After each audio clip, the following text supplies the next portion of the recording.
Mm-hmm.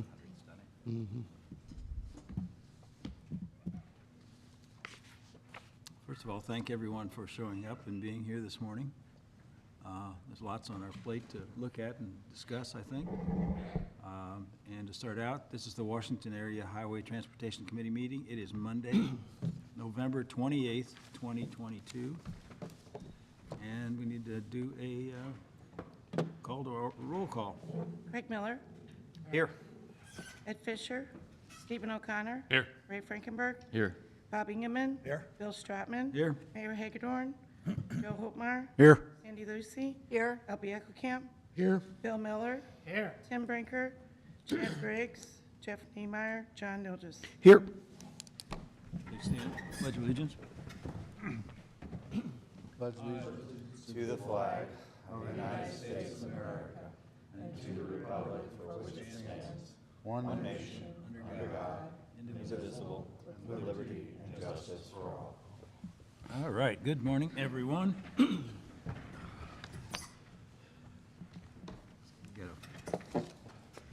First item is the approval of the minutes from the previous meeting. Any additions, corrections, additions, whatever you want to call them? And by hearing none, I'll entertain a motion to approve. So moved. And a second? All in favor, aye. Aye. Opposed? Thank you. All right, Amtrak. What do we got? I don't really have much of a report, other than I think we are supposed to return to 2 trains December 5th, which is a good thing. A little longer than they expected, but You bet. You bet. I'm good. Good, good. Anything else on Amtrak? Hearing none. Highway 47 bridge. Nothing new to report. Nothing new? And I did get a text from the resident engineer, said they're still working on the lights. Said nothing's happened. They have a man lift scheduled, but they just got to figure out when to get out there and do it. Still has not been accepted by the state. No, it's not. I was just talking to Steve, if there were any limitations that are still there as a result of it not being 100% closed, or the contract being completed.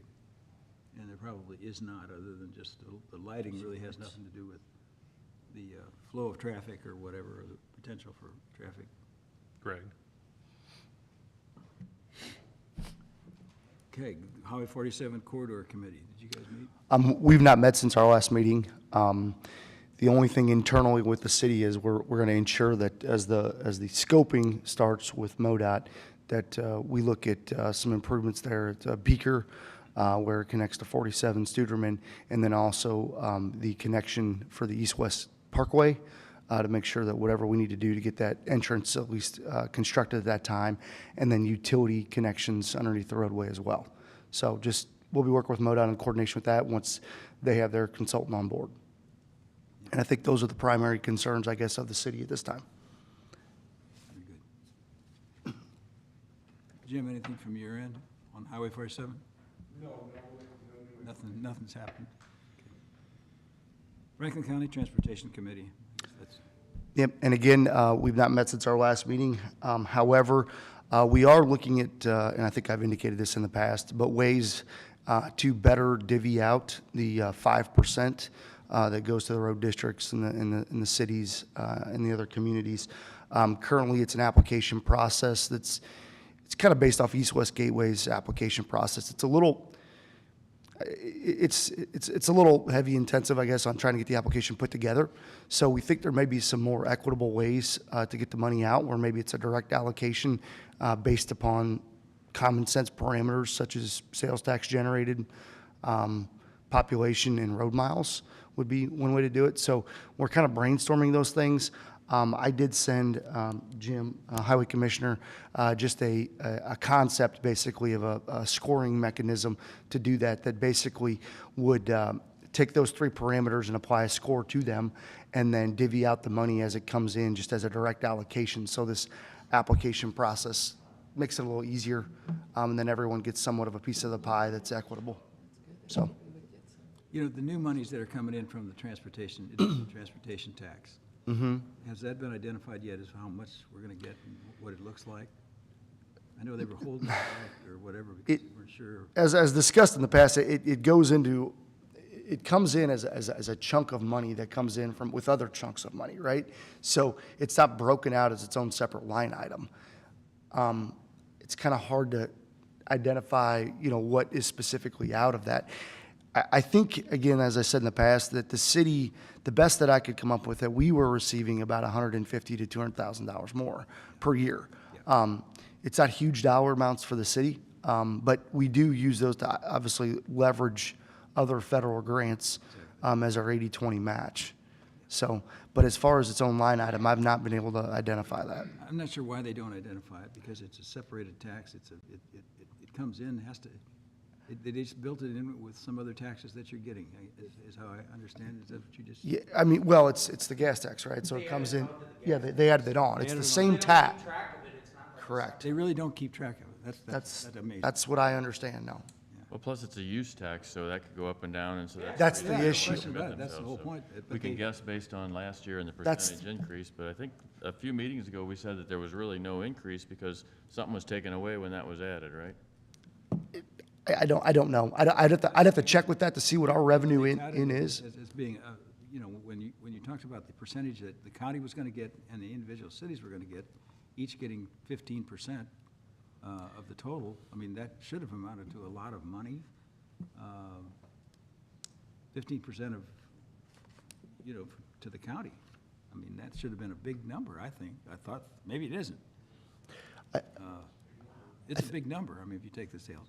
I think yeah, and it's, it's increasing as it goes too, right? 2.5 cents. So, fully implementation, it's not fully implemented yet. So I think what we could do is, I guess we could go back and look at what the revenue is from that revenue source over the last 10 years and see if there was an increase. Yeah. Now, we have to keep our sales tax out of that, right? Because that's totally separate. So I think we could look into it. I'm cautious, I guess, to see, it'd be hard to paint that picture and tell that story just by the way things get tracked. But I could look into that. I mean, again, it'd be over 10 years maybe, and I could work with finance to see if we can get that done. Yeah, yeah. It seemed to be a big item of monies coming back to the communities when it was promoted as a tax increase, but you're going to get it back, and the county's going to get it back, and the cities are going to get it back. But it's amazing that I guess that it isn't identified separately so that they could tout the fact that they're giving it back to us. And then you could do something and allocate it, hopefully, to another project, whatever. Anyway, enough of that. 50/50 grants. Yeah, we keep this as a agenda item. The city's working with different funding sources to do some roadway improvements on Highway 100 in the industrial park, specifically Oldenburg Industrial Park. It's Darren could probably hit on it a little bit, but there's different funding sources through DED and with their partners at MoDOT to try to get a right turn lane added, getting a entrance into that park. So The only thing I'm going to add is that we've been in discussions with both MoDOT and DED for this. Since the announcement of AZZ Precoat locating in Oldenburg Industrial Park, what in our discussions with them that led up to them deciding to go ahead and locate here was we would be working on the highway concurrently while they were working on their site. And as a result of that, we're just trying to figure out what's the best way for us to go ahead and get the funding available. We have withdrawn from the governor's application at the request of DED because their 50/50 cost share grants. It's our understanding, he set a certain percentage of that aside, I think close to 10%, that can be funded 100%, if that makes sense. So you got a 50/50 grant application, 10% of it gets set aside. If you've got a company that's locating, they see some economic development benefit out of it, they'll give you 100% of the funds. So in short, we're trying to look for approximately $2 million worth of funds out there to go ahead and make that left turn lane within there. As John has said at previous meetings, Lockmiller's has done preliminary design for us, at least, to try to take a look at that. So that's the number that we're basing it on, but just wanted you to know we've withdrawn from the governor's. This was at the direction of DED, and now applying for MoDOT's 50/50, but at 100%. Fantastic.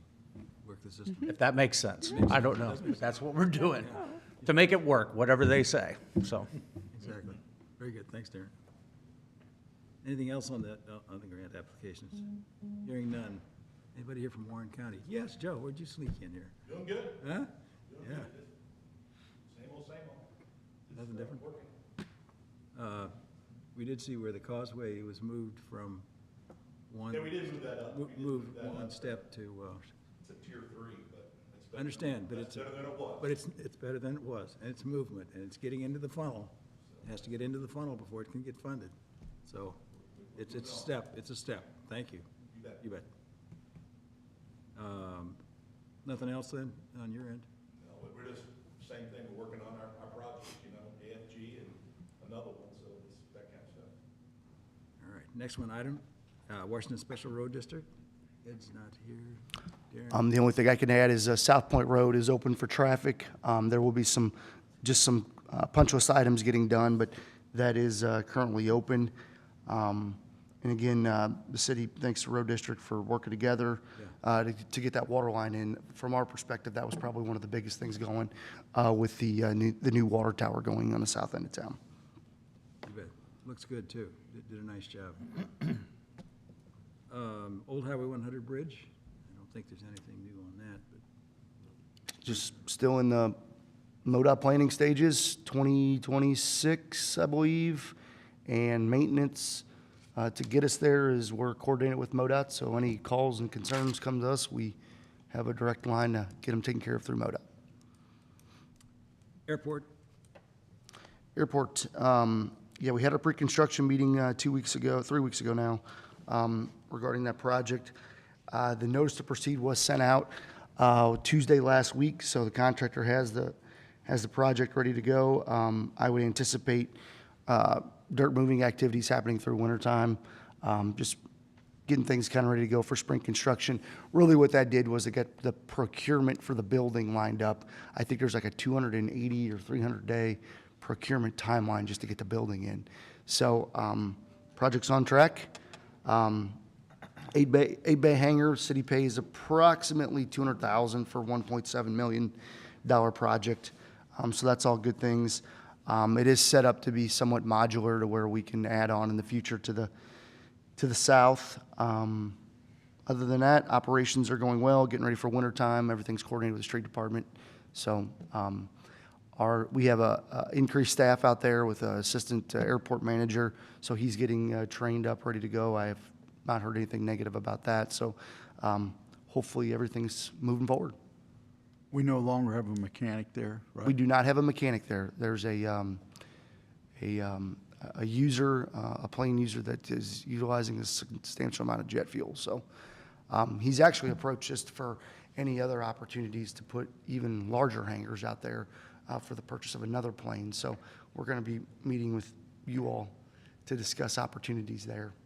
So, or if there are any opportunities. Ray, anything you can add?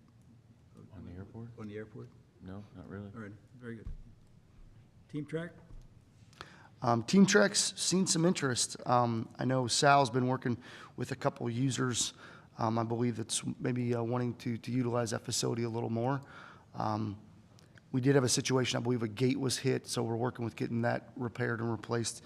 But the new user, or the new entity out at the Oldenburg Industrial Park actually shown some interest as well to maybe bring some raw materials in through there. So I think there's some positive trajectory with use out at the Team Track, which is a good thing. That facility does get used. I know it may not seem like it, but Union Pacific does store some of their materials and things out there at given times, which does free up the riverfront a little bit, which was kind of a soft benefit that I think has been a positive for the community.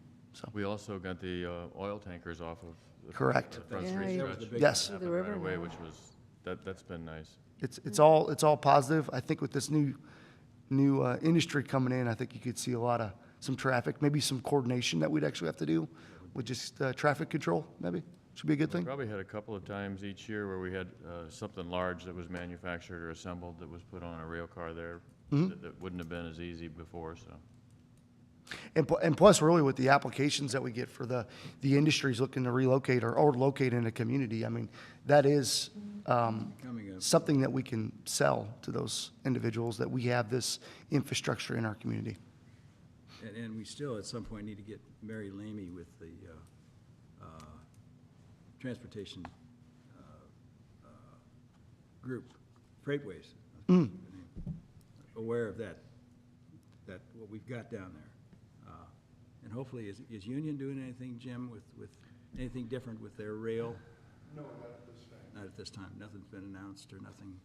No, that's still. How do you see that, how do you see this new company utilizing the rail system? Would they use it anyway from over Union?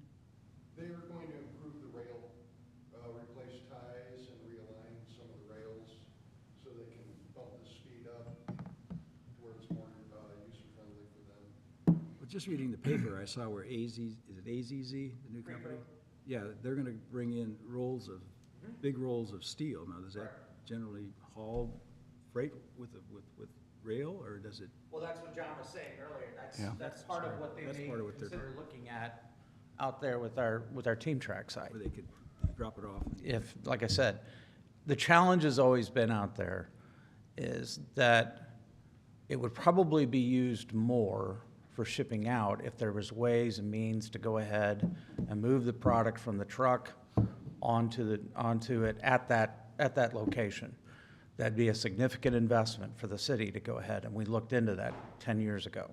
But without having a company willing to commit to do that, it's very hard for us to go ahead and also make that kind of public commitment until a company approached us. So that's always a possibility, but for the money that thing was built, and I will say it's very minimal maintenance out there. I mean, we really don't do anything, to be quite honest. We put cameras up to check on it for security purposes, and that's been about it.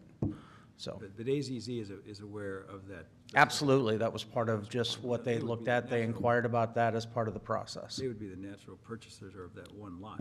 They Just- could- Just thinking out loud here, I don't know, well, the big steel coming in, they need a Right. place to get it off the rail, boom, within what, a mile or less? Yeah, I mean, like I said, I think the logistics has always been to get it from that site to wherever they're manufacturing at, and what's the extra added steps that you have to do to go through the rail to get it from point A to point B. Yeah. I mean, that was always a challenge with Can-Am. They basically still wanted everything trucked in, Yeah. so. Is there any industry right now that uses the team track on a regular basis? Well, yeah, WEG still gets their transformer oil because those cars that we were just talking about that used to be on Front Street, they get deliveries there every week. So they use it. Can-Am uses some of the site from the city in exchange for some maintenance down there, because we do have a gravel lot that was never paved when we had it originally built. So they'll go clear that off for us a couple of times a year. And that's basically it. Those are the two main companies that have any use for it. But the real ones that use the rails are WEG transformers, because that's where the transform oil comes in.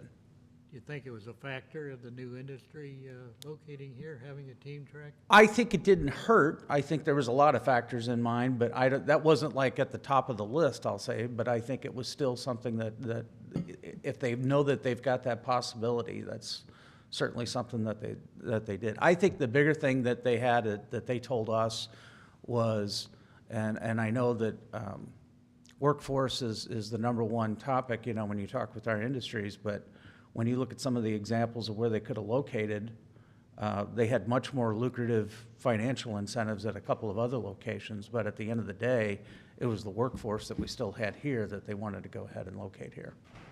So, money doesn't always talk, it's the workforce and how we can do it, and we, like I said, we know from our manufacturers, they still have an issue with trying to go ahead and attract workforce. We all do. I mean, as organizations, we all do. But at the end of the day, I think that was their number one reason. Very good. Thank you for that report. East-West Parkway. East-West Parkway, the extension of High Street to the south, obviously is part of East-West Parkway. The city we had to purchase some mitigation credits to place the box culvert in the roadway. I authorized that check purchase last week, so that's moving forward. They should start to do the procurement for the steel for that box culvert. It is a 12 by 12 box, pretty substantial structure. It has a completion date May of 1st of next year. That'll extend it approximately 625 feet to the south, and then it'll connect on the backside there of the Autumn Leaf subdivision. Again, one of the bigger things that we don't think about is Autumn Leaf has not had adequate water supply since it was constructed. We've been hit on our ISO rating because of that. So again, part of that is the water will be connected through there as well to increase fire protection to that subdivision. Another situation is that does provide secondary access in for if there is a fire or any sort of other emergency issue in that subdivision. We have had that 2017. There was actually a fire at a structure entering the subdivision. Nobody could leave, nobody could enter for approximately 3 hours. So this would solve that as well. So a lot of different goals, I guess, that were met with that connection to the next farm to the south. That would also then open up that next farm to the south for development. So that's moving pretty well. And then we talked about the 47, getting the entrance put in when that project progresses. So really, some of these kind of high level, I guess, first steps forward in getting that thing constructed. I mean, we're aware of them. We're implementing them basically on the daily. So Washington has always been out front in seeing new opportunities, I think, and not just avoiding them because they're too big or whatever. I mean, this not the causeway, but the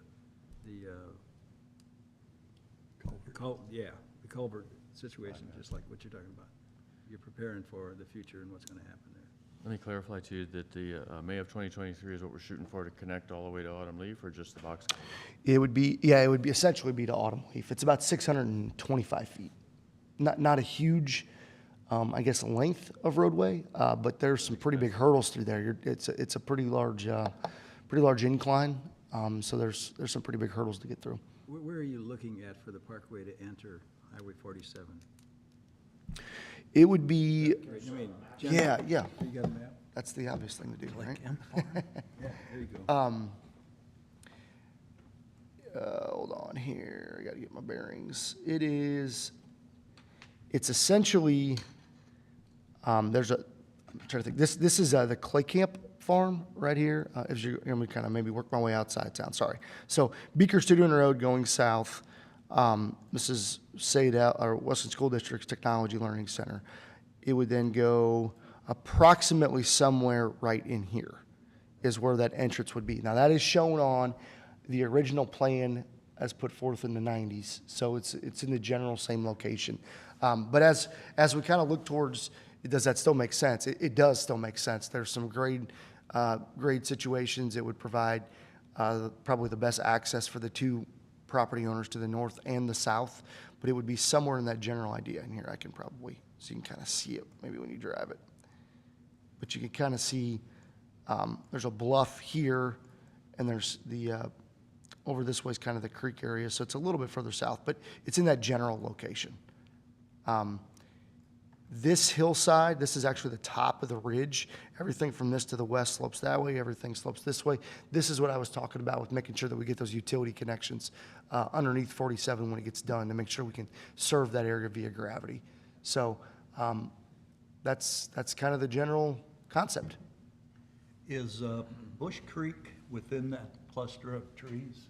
Yeah, Bush Creek is actually, and I'll try to draw it here. It goes, the southwest branch goes, correct, goes essentially right like this. So it goes right through here.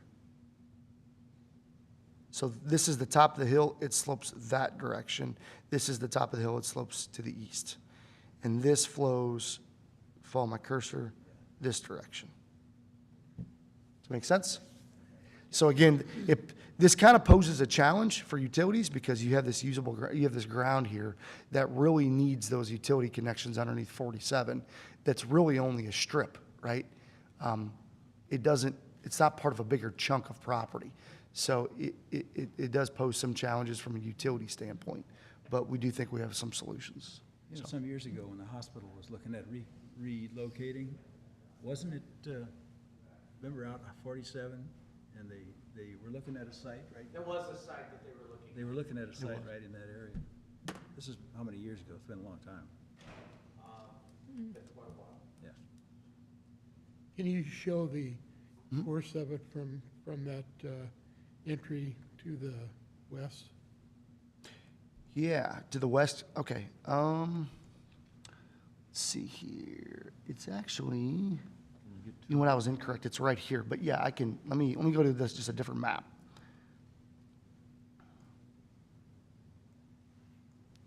All right. I will do my best here. So essentially, it's here. The blue line, can you kind of see that? That's the general kind of concept, and that's the way it's always been, like I said, since the, and then it would, Late 90s when they. late 90s, it would kind of connect up here, Country Club.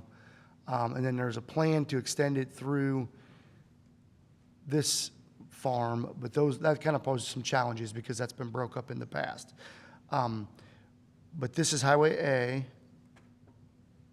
I'm just kind of drawing my way through here. And then I'm going to go here. And again, don't That's much more, what John's drawing is a much more realistic kind of see that connection blue. than what you have, because what you're gonna be looking at is having a four-way intersection there with Town and Country Drive going into that industrial park. And that's Autumn Leaf off to the right, This is Autumn Leaf right here, yeah. and Highway 100's just barely on the top of the map. Correct. This is High Street, High Street there. and I can just kind of show it as you connect up. Kind of see that at all? Yeah. So this first phase, and I'm going to get out of this a little bit here, but this first, not first phase, that's all I'm going to say it, but the connection that I'm talking about to the south, that will be completed by May of 2023, is this section to right here. And then Autumn Leaf would then be connected like that. Does that make general sense? Don't we have something that shows it other than just a pointer on this thing? Yeah, Yeah. we have a map. We have, there's, well, two things you can have. You can look it up on our, well, we can pull it up on the Comprehensive plan. comprehensive Yep, I can do plan that. from 2013. And then we also have, the more detailed one is a study that we've been talking about, what CMT did for us back in the 90s, late 90s. They actually looked at the whole corridor to see if you could keep it within a 10% grade going from east to west. Part of the thing that we did too, that we, if you'll remember. There it is right there. So there it is on the comprehensive plan, how it looks. Yeah. And it's number 15 on our list of stuff, but it goes through all the way.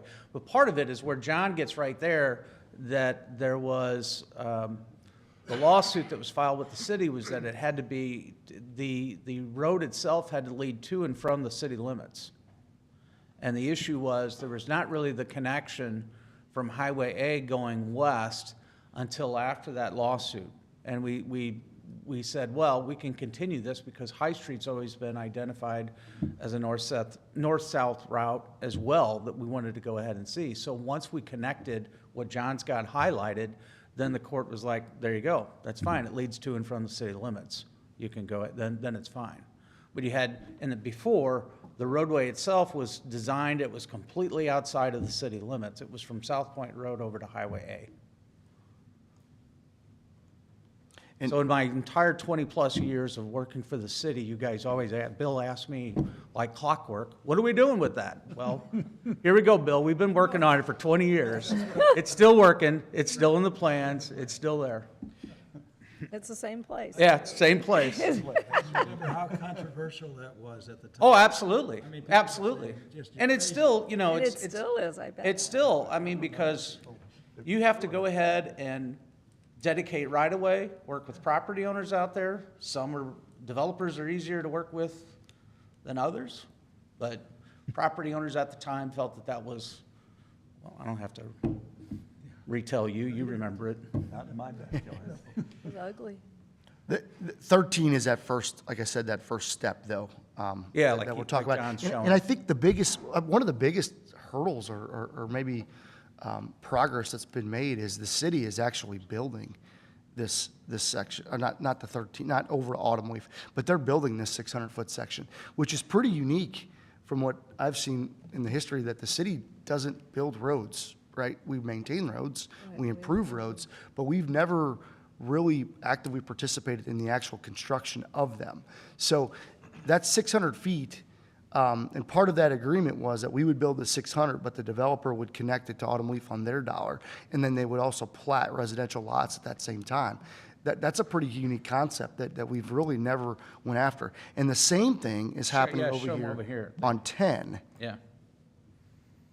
That rabbit trail being built to connect over as part of the comprehensive plan. The city is actually constructing that rabbit trail with our own dollars. So again, that's not something that's really ever been done to this type of level. So Highlight the connection from Rabbit Trail to North Crest too. yeah, so let me What's shown as 11 actually got moved a little bit further to the north. let me zoom in here just 1 second, guys. Let me zoom in. Okay, so in 2019, I believe, 12 was constructed, right? So that got the secondary entrance into Stonecrest, okay? So part of that, and understand, 11 has been shown on the comprehensive plan to connect to a stub street here at English Crest, okay? Now, what we recognized was, with our situations that we have up here at Rabbit Trail, Phoenix Center Drive, and 100, that connections, could have the possibility to increase some traffic in there, and we wanted to look for solutions to provide another east-west connection somewhere closer to 100. So when you constructed 10, which is what we're doing today, we actually looked at taking 11 and putting it at a more equitable, maybe, spot for more people. 11 would have the potential to route all the traffic coming to the north from one of your largest blocks of residential potential to your largest blocks of commercial potential, which is Phoenix Center. So these people, we believe, would enter in through here and had the potential to drive through this residential subdivision and around, okay? Once all this stuff is made. So obviously you don't want to route traffic through a residential area, so we actually moved 11, and I'm gonna try to do this. We moved 11 to look somewhere similar to this. Okay, 11 got moved up there. Make sense? So it actually got shifted. So it has the same concept, but it doesn't have this situation of routing that traffic through the residential subdivision.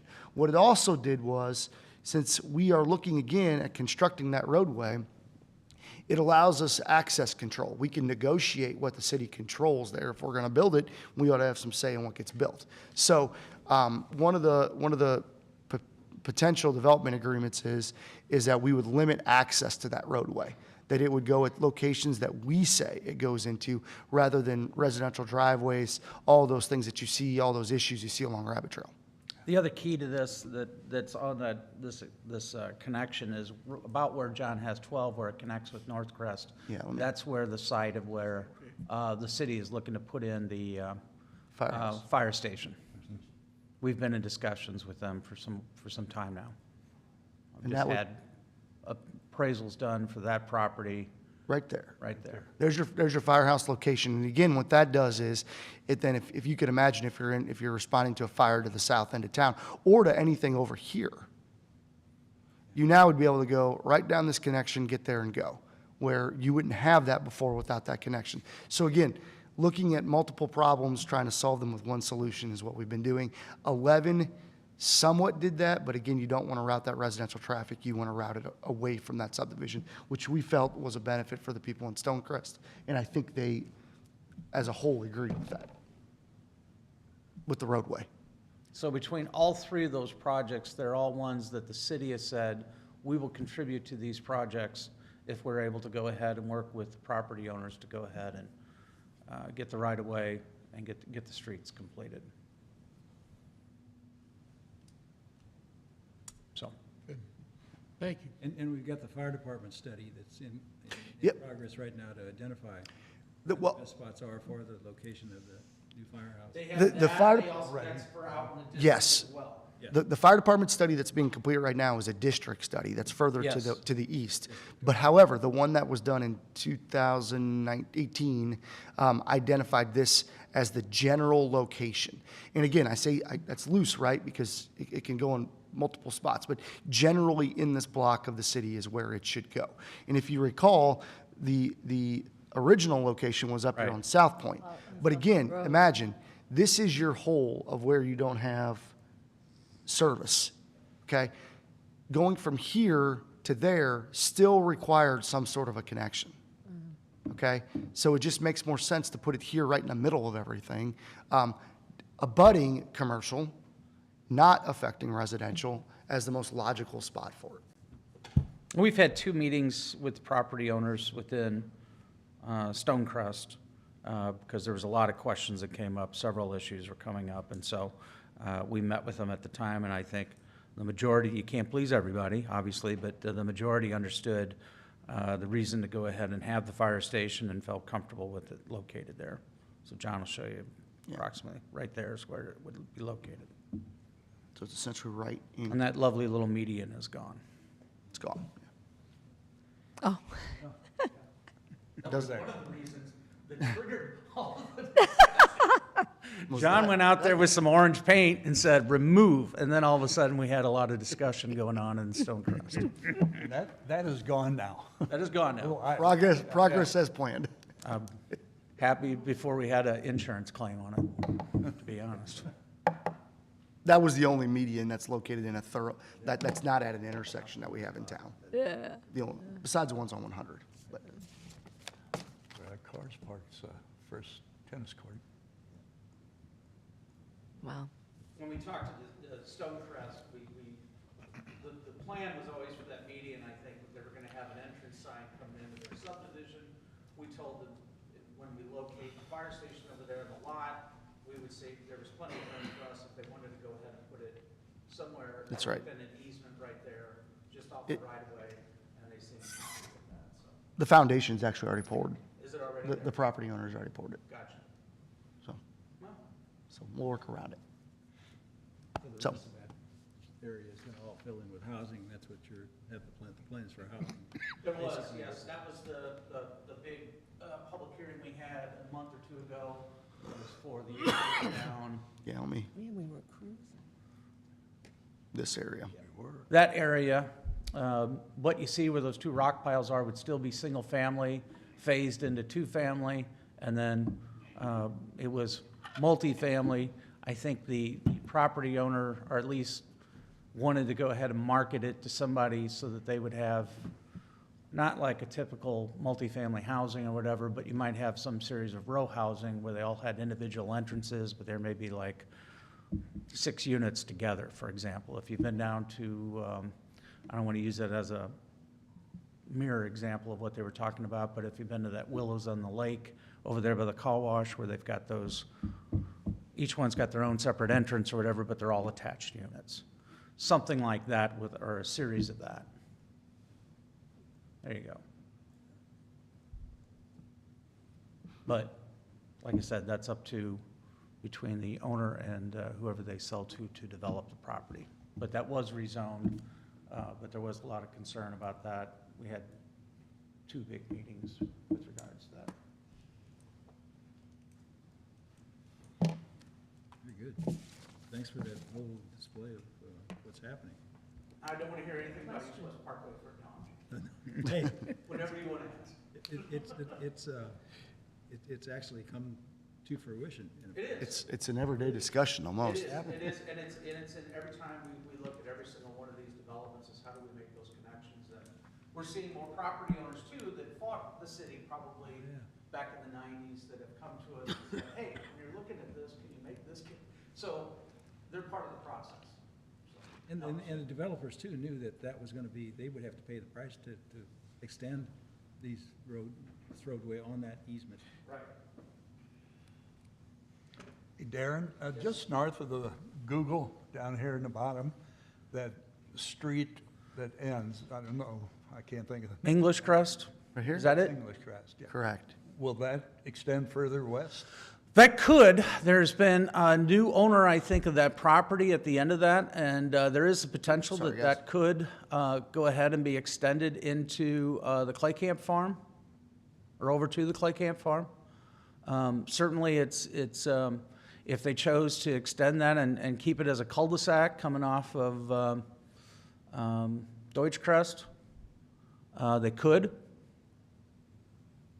But again, our goal was not to sit there and spend city funds to make that connection at that location, but further north where it didn't go right into residential subdivision. But that could still go ahead, that connection could still be made. One other point that just kind of wraps this up, John had mentioned about limited access for that connection going from Rabbit Trail over to North Crest. The other thing that we've discussed, and this just kind of gets into our discussions about how wide our streets should be, but if you look at South Point Road, the connection that was just recently completed, that's 30 feet, just so you know. That's not 35, that's 30 feet.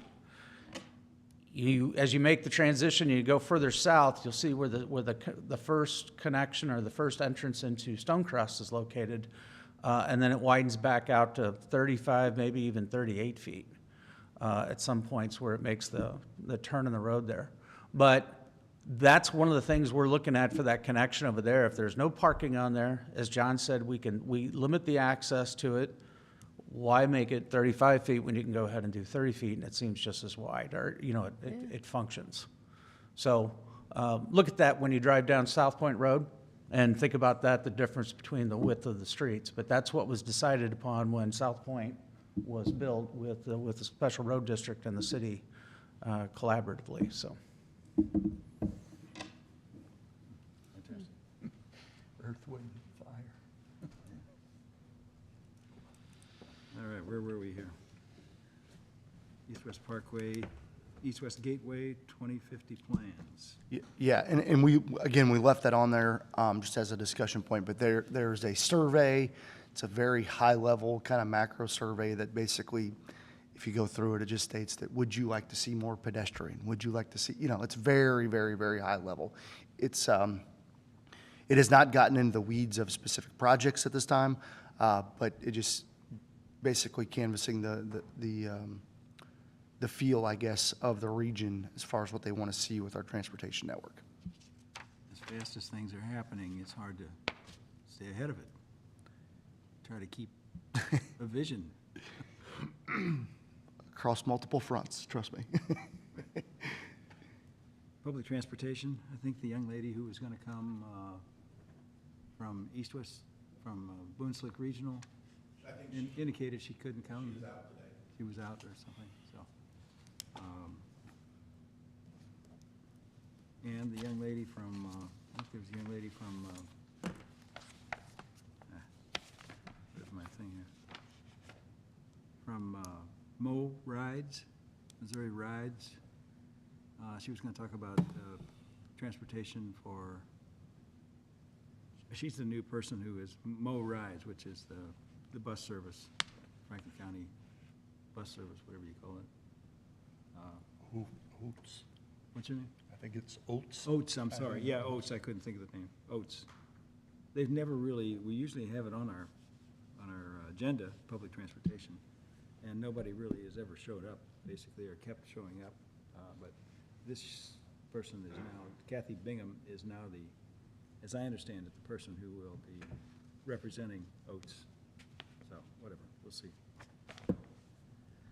Other business, of course, is the announcement of the study.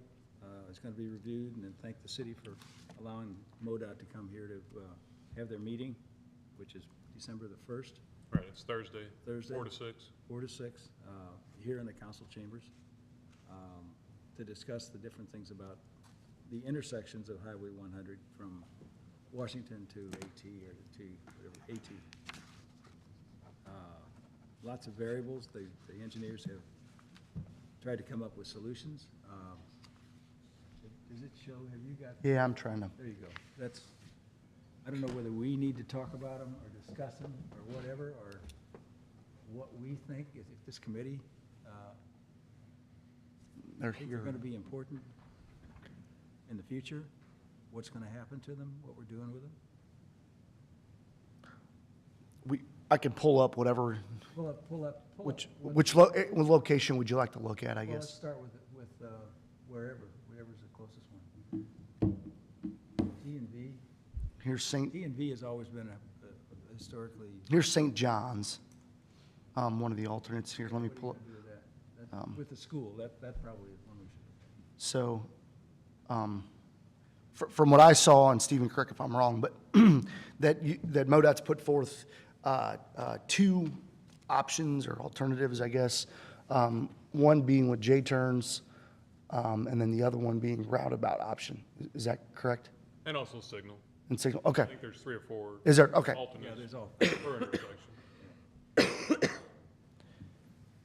mean, like you said, we're gonna have the displays, there'll be some message boards out there right now, letting everyone know there's a meeting, and we'll have display boards in this building for people to look at when they come on Thursday. So show the one with the J-turns. This is it. That's it. This is it, they just That's need to the back show. out a little further. Yeah, so, It's long, it just doesn't. yeah, sorry. Here you can kind of, So in order to head back to town, you take a right and then you do the U-turn. It's usually about a third of a mile. yeah, so here, let me try to highlight that. Seems like an awful amount of expense to try to, Oop, instead no, of I just didn't want- signalizing the damn thing, get it over with. But if you put in signals, there's issues with signals too. There is, I understand. I mean, most of your traffic's on 100. And if you put a red light on 100, half the people are gonna try to fly through it. Because there's gonna be a long wait. Yeah. They say the J-turns, you can, instead of sitting there at a signal, you can make the J-turn and get to the same location in the same amount of time, instead of waiting for the signal to turn green. And they've got similar stuff going on, it's a pretty heavy traffic, Highway 141, there in Valley Park. Oh, yeah. Has those long ones where you drive past and do a U-turn to come back, where they used to have left turns and signals before that. And I go past there quite a bit because we work for the cities just north of there, and it does feel better when you're through traffic, for sure. If you're a long truck, a tractor-trailer truck, and you're making the U-turn, I'm sure it feels a little cramped, but they do it. Are you talking about north of Yeah, I can- 404? yeah, I can When pull you're it up. heading up Vance towards Road. Manchester Road Yep. and that? Yeah, they're Yes. in Valley Park. Yeah. I saw that. There's one right Big Bend, yeah. here, right there. So that's one of them right there. So at the bottom of the screen, that used to be an intersection at Vance Road, and now they drive on up to there and do the U-turn.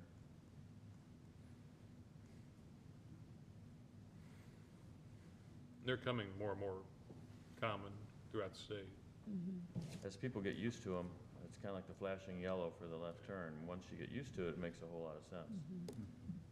There are locations that we've removed signals to put in J-turns.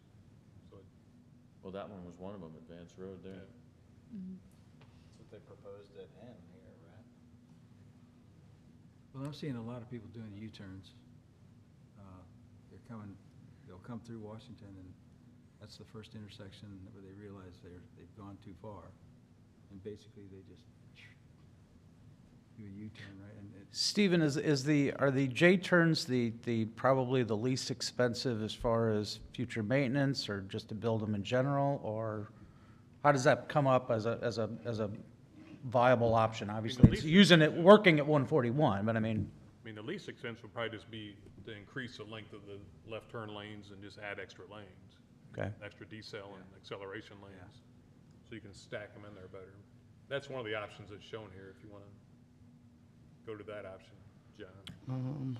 oh, so that's another one that's on the site? It is. Gotcha, thank you. Give me There you go. a second here. I mean, that's just extra lanes. well, I mean, you have to. Longer 200-foot extension on the left turn, make a right turn going eastbound and westbound. I mean, that'd be the least expensive for sure. Okay. But It doesn't help your left coming up from the south as much, though, because you just can't stack two cars Right. in You that can't median stack right in the there. median. You need to stay out of the middle of the median, I can tell you that, because people try it with a little trailer behind them, and they're halfway, and it's just an accident waiting to happen in many cases. Stephen, how long is MoDOT accepting comments? It's usually a couple weeks. Okay. I guess the only thing to answer, Bill, you had asked earlier about, this committee. I don't know how strong you feel, Yeah, the committee feels about it. really, I don't have a dog in Well, I'm just saying, this is a committee, if you wanted to make a recommendation, I think Well, you've I'm got a not sure tight that- window here to go ahead and make your comments over which ones you prefer. I don't know that you could sit here and stand here and look at the different options and understand them and make a good. Or to have the wherewithal and information. I mean, Yeah. Yeah. Exactly. I don't know that we. The right people are doing it. I mean, DOT. is Right, in here DOT, doing you it. gotta rely on MoDOT to do it the best way possible for them. Sure. I And our don't- consultant was GBA, and they've done these studies everywhere. I'd recommend whatever they suggest. I mean, unless there's. Is it George Butler and Associates? Right. Our job was kind of done after we'd done enough whining to get it on the. That's on the exactly books of right. the study. We Now, can't once we second make the guess. decisions, I don't now we wanna gotta second fund guess. it and do it. What MoDOT's thinking about doing. I'm not gonna second guess what they're doing. I just know that something needs to be done. Does MoDOT rank these for us, or is this, like honestly a public comment saying, we'll do any of these, you pick one? I mean, the consultant ranked them. Okay. And they actually said that roundabouts score the highest in their ranking system. Okay. So, I mean, it's, I think when you get to For T and For D. St. John's Road, a roundabout? yeah. I Even mean, John with- can show it. and- I think every Yeah. single one of them's got that as an option. Yeah. They are. Nope, hold on, sorry. One of the good things is it keeps traffic moving. It kind of slows them down. It does. You don't have 55-mile-an-hour cars going through there safely. That's right. And that- One more. Or the 71 that they're driving today. Right. 71 miles faster an than hour is that. the speed everybody's going, so. That 109 has 3 roundabouts on it, right there from 100 up to, I think it's Between Clayton and Clayton Road, yeah. And there's some south of 100 as well. Publicly, they are very polarizing, right? People either love them or hate them. Yeah. And professionally. probably get some pushback. I'm one engineer that won't hardly recommend one, period. I'll give you all the arguments against it, so. They can. Even if they had problems with 109 roundabouts? No, we had just a quick lunch and learn, and the consultant said they've gone really well. And they haven't got very few complaints about it once it's constructed. I go through them quite a bit, at least a couple times a month, and they seem to work. Yeah. But the traffic on that compared to traffic on 100, I think would be a big difference. It's a Yeah, big, that's what I'm it's a different This is a animal with the different forward animal. lane divided highway and Yeah. highway speeds Exactly. compared to 109, T which and V was is a gonna be congested another, road. T and V is another one that's, it's different. It's not like it's easy to Yeah. do something with. If you look at this, the roundabout situation, it actually changes how you enter the intersection if you're traveling 100 every day. A J-turn does not do that, right? Your path of travel is exactly the same every single day. A roundabout would change how you operate every day. What a J-turn does is it changes how people from St. John's enter 100, which is a lot less people, number one, that can learn how to do that or even take an alternate route. A roundabout changes everybody's path of travel. So it's just, from a common sense, maybe way to say it, that's one thing that kind of strikes me as the difference between the two. This will Same would be for a increase signalized anxiety, whereas the other intersection. one, the J-turn's gonna decrease the anxiety on the through traffic on. Correct. Good way to put You it. feel more protected on 100. So do you anticipate where the growth is gonna happen around it and what it's gonna be? Is it, it appears that some of it's gonna be, a lot of it's gonna be housing to the north and east. I don't know that for a fact, or, I'm just saying, there's a lot more traffic gonna be coming up St. John's from the south, on St. John's. That's gonna continue to develop in the housing. LB, what about, do you have an opinion how it would affect that, you guys as? Well, I heard something I wanted to ask a question about. Did you say that MoDOT is ranking the roundabouts number 1? Well, the consultant ranked them, and they came up as the number 1, but I just, at this intersection, there were pretty close numbers. I can't even imagine a roundabout there. No way. I mean, a lot of people will probably say that. I'm not surprised, yeah. just from the speed of the traffic. I mean, you're gonna, A good thing is there'll be plenty of signage showing everyone there's a roundabout ahead. You kind of weave into it, so you have to slow down. I mean, they're, So how does that work when we come look at the public hearing? You give answers then that night, what you think about? there'll be sheets to fill out. You can fill it out then, or you can do it online as well. Can you do it at a microphone still? They're not, I think it's an informal No, one, it's if I understand. You just go in, you have to write down your comments and turn it in. There's not like an, Yeah, and I've seen some that are on a microphone. Of course, this has been 10 years ago, where you can just come on up and speak into the Right. microphone and go on, and while the other people are looking at the, okay, like- that's pretty much gone. Yeah, it'll be informal. Dictated. It is. How many intersections are involved in this? There's 4 major intersections at AT, T&V, M, and St. John's Road. And What they are were they- all evaluated, though. What are they doing Every- with T and V? Not another roundabout. that's where around. There was a roundabout over there as well. This is T&V. Or, yeah. Well, the good thing is, when they convert them back, they'll have enough room for a good right turn lane at each of these intersections. You have the demo cost, but I mean, these are unfunded. there I any mean, these are just place- concepts right now. Is there any place in the area where there is a roundabout with 4 lanes? Besides 109. 109. Yeah, right now, 109. That's little traffic. I mean, There's several- compared to this. I don't know Well, that it's little traffic. there's a lot of traffic, but it's slow moving and it's very Yeah. congested. And the Right. issue with roundabouts, when you start getting out in the country, is you don't have the aggressive drivers you have in the city. In other words, with a roundabout, you come on up and you pull in. And there's like this merge thing that happens while you're going around the corner, which is what I don't like about it. The biggest one that MoDOT's ever done is being built right now in Springfield, on the southeast corner of Springfield. So we'll be able to watch that one come, and that's an intersection of 2, or a 4-lane and a 6-lane highway, so it's a pretty huge roundabout. I don't know of any that are on like a 4-lane highway with, Yeah, in the St. Louis 2-lane area, is there one anywhere? Stephen, do you know, is there one anywhere that's a 4-lane? Not that I know of.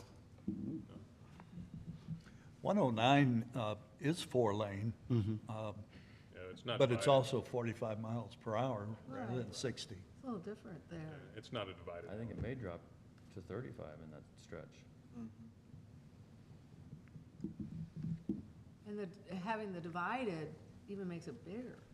I mean, Where'd we go there? Oh, 109? It's 109. Yeah, those are right there at the highway. At 100, yeah. Yeah, so you're traveling in. it was on the other end of 109. Oop, sorry, jumped off. And then the other 2 are in subdivisions. Yeah, 'cause they don't bother me if I can sit down there at 60.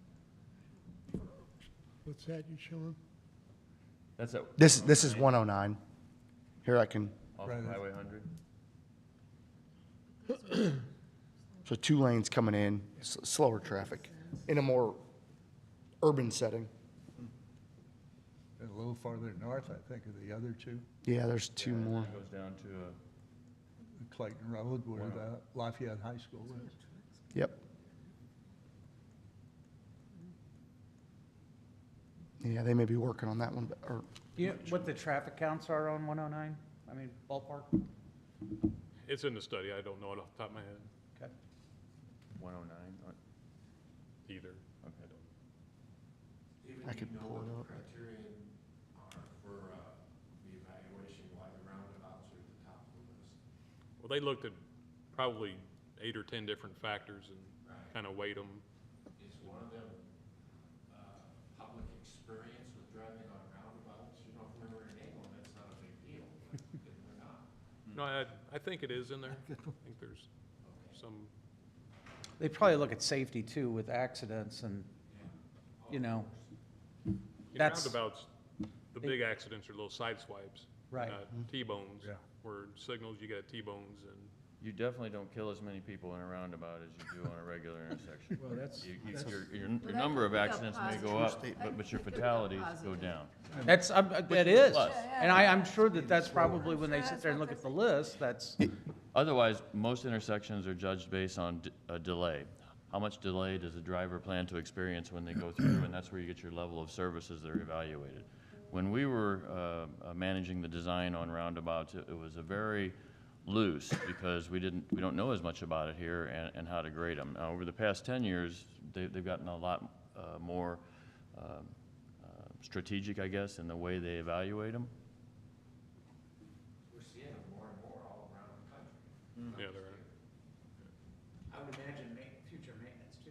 Yeah, there's, Because your transportation, your intersections like that with the signal, there's more ongoing maintenance costs than what you have with that. Yeah, you're probably right. These proposed are large enough to handle tractor trailers, you would say, yeah. Oh, yeah, Some for of them in smaller situations, that's where it gets hairy, where they're trying to make tighter turns and they're designed to bump over them. And if they're 2 lanes each way going around, that tractor trailer has trouble not crossing into the 2 lanes. And that's one of the first things that's easy to start knocking off is the amount of property you have to condemn and buy to make that circle big enough to keep those tractor trailers in 1 lane and the width of the lanes. And that adds to the fear factor too. So near an industrial area or something like that, it gets to be an issue. And I've got a question on other business about the bypass or the expressway in Union. That would probably be the biggest roundabout we've seen as far as traffic goes, because that level of traffic on 47 is probably just a little higher than the level on Highway 100. Very close, if not a little bit more, you're right. Is that West Main and Highway A? That's, I believe that's a roundabout there. Yes. Yeah, And it's a small one. it is, yeah. So if you got a tractor trailer wanting to make the 90-degree left turn there, they've got to go all the way around it. And you'll notice then that they're paved. Enhancements to it, didn't they, after it was initially built? Use the shoulder. Yeah, what they do is that orange area around it ends up getting more mountable and doesn't rock the trailers around. So oftentimes, it'll be paved or dyed in the middle so you can see where it is, but you won't feel it. So that way those tractor trailers don't do this as they're going over it. Right. Because if you're already apprehensive and you're beside that, you know that sucker's coming over on you. But that's in an area where you got speed limits at 45 miles an hour, right? This area- Probably 35. I mean, how are people going to adjust to Highway 100?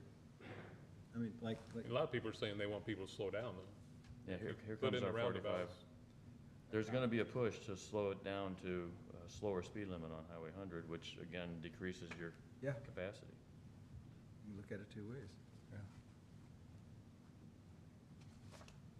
Well, my main point is that we have to look at the discussion that we're having here, and we're the Transportation Committee, and we can't come to us. Well, and that's why I still stand with what I said earlier, is we got the right people doing it, MoDOT's doing it. That's right, I agree. And- I don't know how And they're you gonna come up, and question so it. we're a little bit of a spectator at this point. We are spectators. Other than, if the public outcry is in one direction or the other, our elected officials need to represent the public as well, so. I agree. I mean, we don't have a project scheduled right now. We're gonna get all the comments and So when would you expect completion, if in fact it was a determined? I don't know. You don't know. No one knows. It's really, it could be Yeah, what? we don't 5 have anything years, funded. 10 years? gonna say, it's not funded. Yeah. It's not funded, no, I understand. Yeah, but that's where we come in again. Yeah, We start saying this is something that's important to us and that type of stuff, and then we see if we can get it moved up on the list, once we know what we're doing. I mean, we're trying to get it pushed to be a highly unfunded, but it's still not funded, I understand. you know, high on the list of future.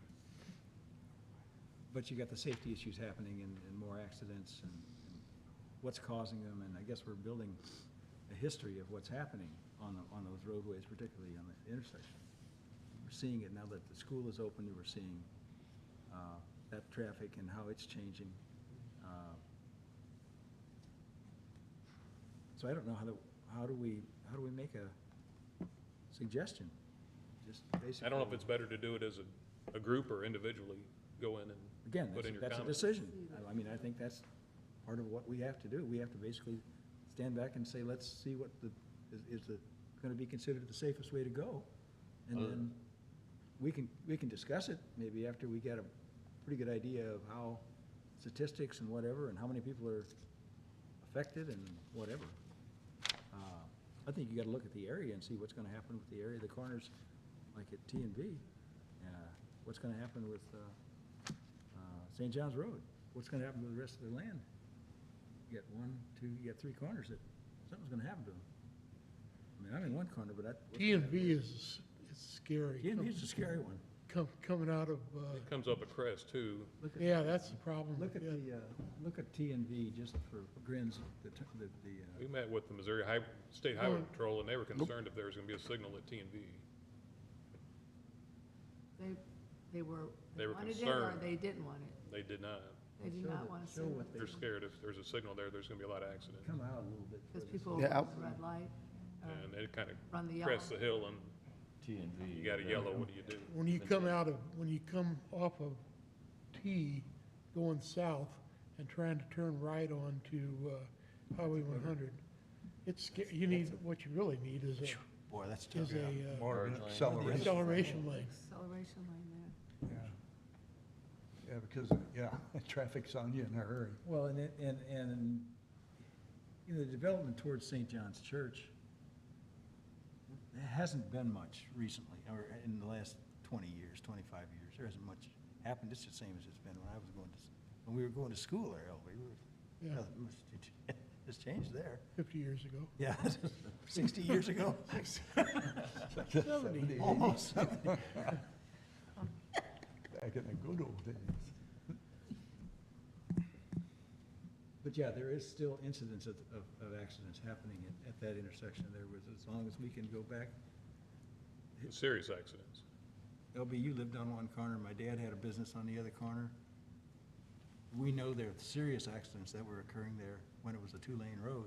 Sure. And it seems like they're still continuing, and people got killed on that That section. T has that flashing stop sign where the Yeah. lights are around the stop sign. Well, that was, you needed something there. Yeah, Because it's yeah, it gets your attention. But you know, you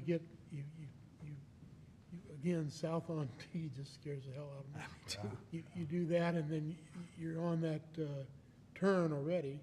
And when you're an old man, you can't turn your neck far enough to see down the highway 100. It's difficult to get out there. Well, it needs improvement, that's what, like, that's, Yeah. that's why you have the experts look at it with the traffic patterns and the accidents that are occurring and develop a strategy. I mean, that's the only way that, I don't know that we can sit here and actually make a determination. That's why I wanted to be sure we could talk about it at least. Clearly needs something done. Clearly needs something done.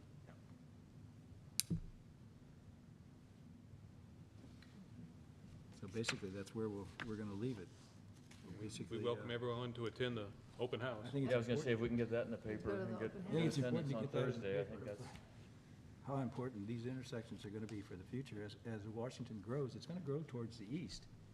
And that's three of these, you know, these intersections, these are the intersections to the east, all four of them.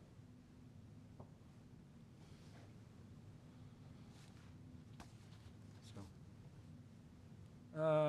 the other item, let's see if there's anything else on here. Any other business? I would just, is there an update on the Union Bypass Expressway, whatever that's called? Haven't heard much about it Jim, since anything? we heard about the 85 million, but it's still on the table, but it's just not moving, huh? No update. Okay. So the funding is there, correct? Is that how I understand it? The funding has been identified for the future, for that project? Yeah. That's my understanding, yes. And the engineers are now working on getting the plan, of what they're gonna do? I think the plan's done already also. Now it would be acquisition of property. It's held up right now in acquisition of right of way. And that's where Yeah. it is right now. And MoDOT is working on study of the entire 47th roadway from Washington down to St. Clair. I think they're trying to dovetail those together. I would just ask those people who are doing these studies to refer back 20 years ago when the same study was done and see if that can be helpful. Because at the time, that study was, all these studies have to be publicly approved. The public has to have their input. And to get a study like this one from 20 years ago it was publicly approved. This is the public said, we're going to go along with whatever this plan, and there were public hearings and whatever done. Go back to that all I would suggest is whoever, whenever they have these meetings, that they know that there was another study done. And this was, ideas and questions were formulated and plans were done 20 years ago. Same thing, same, I can show you the same, there's the picture from 20 years ago. And now they got some funding. They didn't have funding 20 years ago. That's why it didn't get built. So we gotta take advantage of the funding. It's here. Take advantage of it. Win, lose, or draw. You can't just sit back and say, well, we don't know what we wanna do now. We gotta make a decision. What's gonna happen? Where are they gonna do with 47? What are they gonna do with 100? We got that now. You know, we've identified 4 intersections on a new 4-lane 100, Highway 100, that really need to be improved. And, you know, that's now 15 years, 16 years old, the new 100. That pavement's starting to show its age too, you know, so. Anyway, that's all that I have. Anybody, anything else? In the audience, anybody? Hearing none, I'll entertain a motion to, So moved. Second. all in favor of aye? Aye. Opposed? Thank you all very much for coming. Merry Christmas. We'll see you actually the end of January, so 2 months. Will we have access A good New Year. screen if anything? Just plug in Yeah, I'll be here. Okay. I'll be here. You know what, I was, Yeah, Show the same. I was let me know. Just shoot me a email.